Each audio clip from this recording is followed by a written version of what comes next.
Zika virus, Zika fever cyangwa se icyorezo Zika ikwirakwizwa binyuze mu kuribwa n'umubu wanduye. Iyi ndwara yatangiye kugaragara ahantu hegereye amashyamba bwa mbere hari mu mwaka w'1947 mu ishyamba ryitwa Zika hafi y'ikiyaga cya Victoria, ari naho hahise hava inkomoko y'izina Zika virus. Zika virus ni indwara ihangayikishije isi muri rusange. Ibihugu byibasiwe cyane kuri ubu nibyo ku mugabane wa Amerika, cyane cyane Brazil ndetse na Venezuela. No muri Amerika y'Amajyaruguru naho yatangiye kuhagaragara kandi iri gukwirakwira ahantu henshi ku muvuduko ukabije. Ese ni iki wamenya kuri Zika? Wakora iki mu gihe ugirwaye? Reka nkubwire ko abatabizi bicwa no kutabimenya, bityo nanjye nkagira nti abatarabimenya bicwa no kuba batarakora subscribe kuri iyi channel Mizero Media ngo bamenye ko kwirinda biruta kwivuza. Niba utarabikora nyaboneka bikore kuko nta kiguzi bisaba, kandi nibwo buryo rukumbi bwatuma uzajya uhora ubona inkuru ndetse n'ibiganiro tuzajya tubagezaho. Ikindi kandi watubona ku mbuga nkoranyambaga zose, Facebook, Instagram ndetse na Twitter. Ujya hashakirwa ugashakisha Mizero Media ubundi ukadukurikira.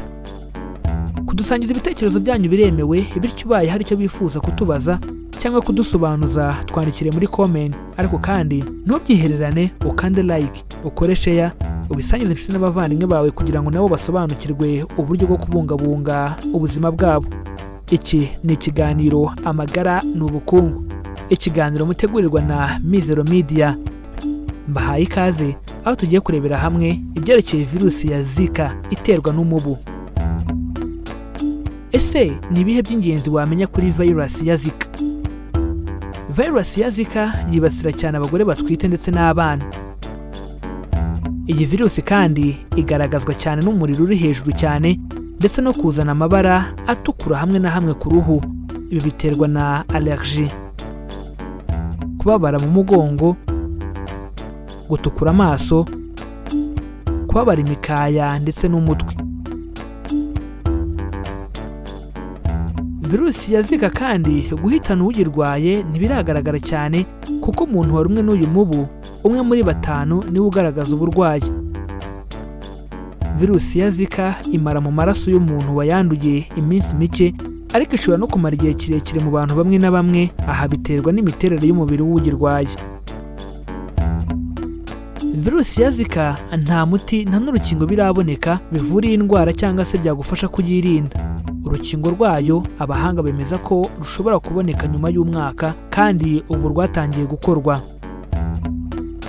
Virusi ya Zika kandi niba umaze kumenya ko wayanduye, irinde kurumwa n'imibu mu cyumweru cya mbere kuko nibwo igaragara cyane mu maso, ikaba yakwirakwizwa no mu bandi mubana. Ese noneho wabigenza gute mu gihe wasanze urwaye virusi ya Zika? Kimwe n'izindi ndwara, fata ikiruhuko gihagije, uryame uruhuke. Inywa amazi ahagije kugira ngo wirinde umwuma.